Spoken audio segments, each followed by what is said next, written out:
એકવાર વણઝારાનો એક કાફલો કમાણી કરવા માટે સફર ઉપર નીકળ્યો.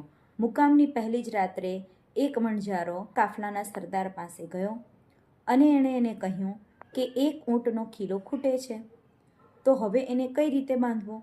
એટલે પેલા સરદારે એને જવાબ આપ્યો, એ ઊંટની સાથે બાંધેલા દોરડાને ખીલો ઠોકવાનો અવાજ કર અને પછી એ દોરડાને કંઈક નકામી વસ્તુ અથવા તો હલકા આધાર સાથે બાંધી દે. ઊંટ ક્યાંય પણ જશે નહીં. પહેલાં તો એ વાત સાચી નહીં લાગી, પરંતુ સરદારની વાતને ટાળવું એને અયોગ્ય લાગ્યું અને એટલા માટે એણે એ પ્રમાણે કર્યું. સવાર થતાં જ વણઝારો પહેલાં ઊંટ પાસે ગયો.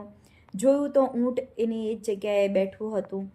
એને નવાઈ લાગી અને એણે પેલા સરદારને એમ થવાનું કારણ પૂછ્યું તો સરદારે જણાવ્યું, બાળપણમાં આ ખીલામાંથી છૂટવાનો એણે ઘણી બધી વખત પ્રયત્ન કર્યો છે, પરંતુ એ નિષ્ફળ ગયો હતો અને એટલા માટે એણે હવે એમ જ માની લીધું છે કે એક વખત ખીલે બંધાઈ ગયા પછી દૂર જઈ શકાતું નથી અને એટલા માટે હવે એણે એ પ્રયત્ન કરવાના છોડી દીધા છે.